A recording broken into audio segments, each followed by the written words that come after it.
Hi everyone, so your beloved topic, how to stay away from toxic people. First of all thank you so much कि मैंने आपको जो question पूछेगी कि आपको कौन से टॉपिक पे मेरा नेक्स्ट वीडियो चाहिए, और आप सब लोगों ने वोट किया और सबसे ज्यादा वोट मुझे मिला है इस टॉपिक पे कि how to stay away from toxic people.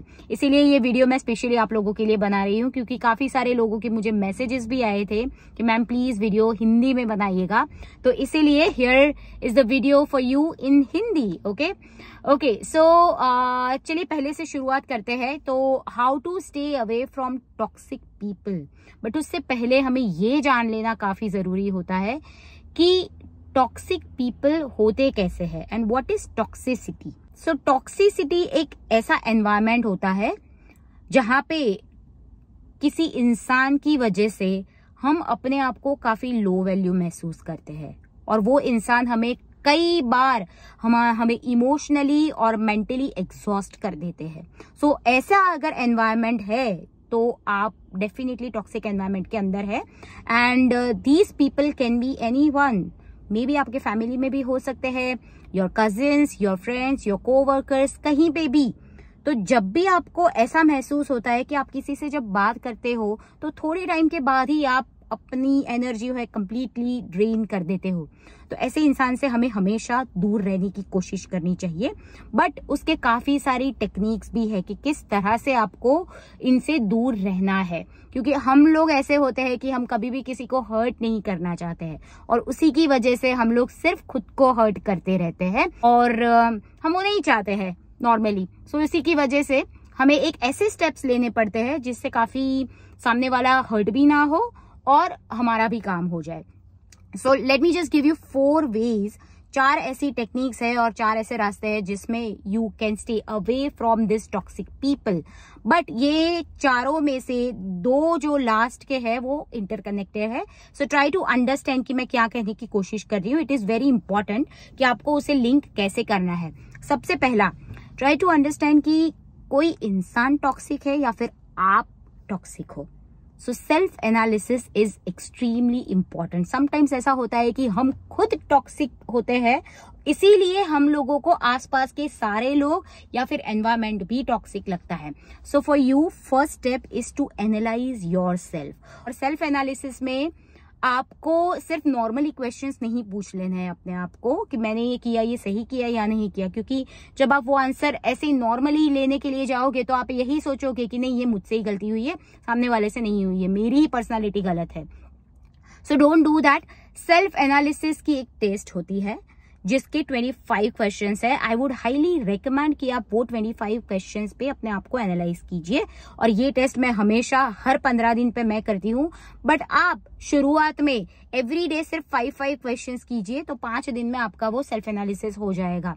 And that is from Napoleon Hill, think and grow rich book है, उसमें सेल्फ एनालिसिस का पूरा 25 क्वेश्चनर है। सो आई वुड हाईली रेकमेंड कि आप सबसे पहले वो चीज कीजिए, ताकि आपको पता चलेगा कि आपको किस चीज पे फोकस करना है। सेकेंड थिंग, कि अगर सेल्फ एनालिसिस के बाद आपको लगता है कि नहीं आपका जो काम है वो एकदम परफेक्ट है, बट मेरे साथ जो इंसान है, रिलेशनशिप में है, your husband, wife, your family member, कोई भी अगर है वही टॉक्सिक इंसान है, तो उसके लिए आपको 3 चीजें करनी है। तो सबसे पहला ये है कि set stricter boundaries. Stricter boundaries का मतलब ये है कि नॉर्मल जो बाउंड्रीज होती है ना, वो तो टॉक्सिक पीपल कभी रिस्पेक्ट ही नहीं करते हैं। सो फॉर एग्जाम्पल, मैं किसी के साथ टॉक्सिक रिलेशन में हूं, तो अगर वो इंसान मेरी नॉर्मल जो बाउंड्रीज मैंने सेट की होगी ना, उसको तो फिर रिस्पेक्ट करेंगे ही नहीं। तो वो चीज बहुत ध्यान रखनी है कि you have to set stricter boundaries, की ये चीज अगर हुई तो वो आप झेलने वाले नहीं हो, और उनसे कन्फ्रंट करके बोल देना है वो चीजें। दैट्स द टफेस्ट थिंग कि आप कभी कन्फ्रंट नहीं करोगे, but that's the first thing, that fear को दूर करके आपको वो कन्फ्रंट करना है, ताकि सामने वाले इंसान को वो चीज पता चले that you are paying attention. Second important thing, never try to change that person. हम हमेशा अच्छा ही ढूंढते हैं, इसलिए हम हमेशा ऐसी चीजें सोचते हैं कि मैं इस इंसान को थोड़ा ज्यादा वक्त देता हूं तो ये इंसान थोड़ा चेंज हो जाएगा। But these people never change. उसके अलावा लास्ट में अगर आप उनको चेंज करने के लिए जाओगे तो लास्ट में ऐसा हो जाएगा कि आप खुद ही चेंज हो जाओगे और आप ही की पर्सनालिटी कंप्लीटली नेगेटिव हो जाएगी. So never try to change that person at all. जितना हो सके उससे इग्नोर करने की कोशिश कीजिए. अपने काम से काम रखिए और वो कैसे करना है वो मैं आपको बताती हूँ. जो टॉक्सिक इंसान है वो तो अपना काम कर रहा है, राइट. उनका तो काम ही यही है कि लोगों की वैल्यू डाउन करनी, आपको थोड़ा इमोशनली ड्रेन करना, मेंटली ड्रेन करना, वो उनका काम है. वो अपना काम बखूबी निभा रहे हैं और आपका काम क्या है वो आपको सोचना है.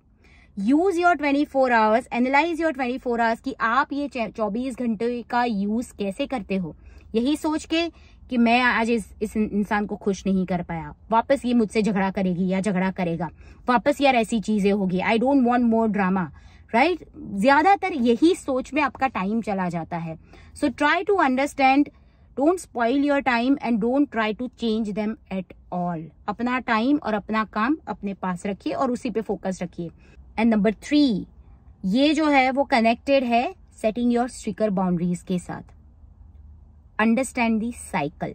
टॉक्सिक पीपल की एक साइकिल होती है जो हमें अंडरस्टैंड करना बहुत जरूरी हो जाता है.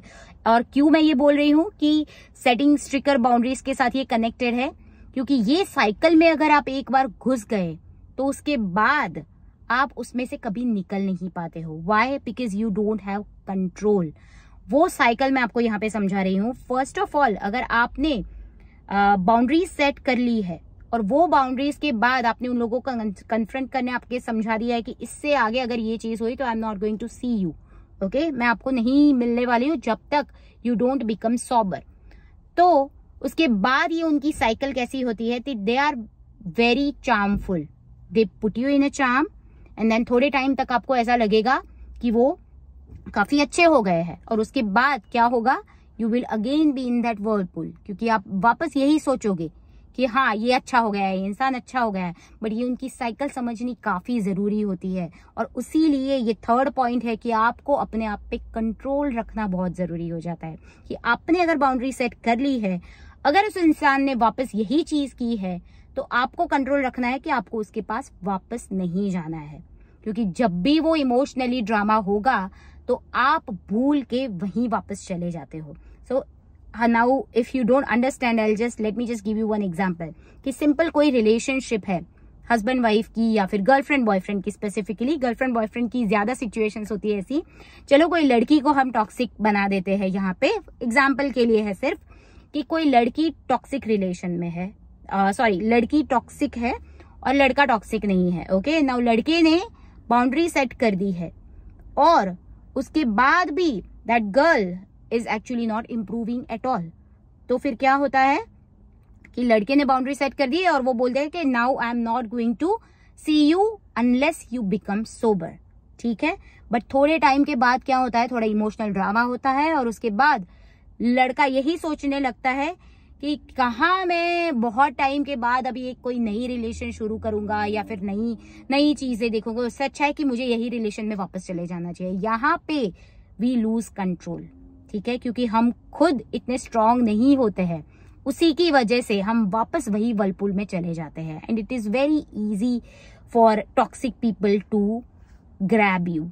So you have to have a control, and that is why I have told you that it is connected with setting up your stricter boundaries. अगर आप बाउंड्री सेट करते हो तो आप उस पे कायम रहिए, आप उस पे फर्म रहिए कि अगर ये चीज हुई तो मैं ये नहीं करूंगा या ये नहीं करूंगी, you know. लेकिन हम उतने कंट्रोल में नहीं होते हैं, हम इतने स्ट्रांग नहीं रहते हैं कि हम वापस चले जाते हैं और उसी चीज का वो लोग फायदा उठाते हैं. So I hope I have cleared your points that how to stay away from toxic people, and I have written all these things in the caption as well, that what are the ways to stay away from these toxic people. If you have any confusion, you can write in the comment and I can definitely give you another video or the solution for the same. Thank you.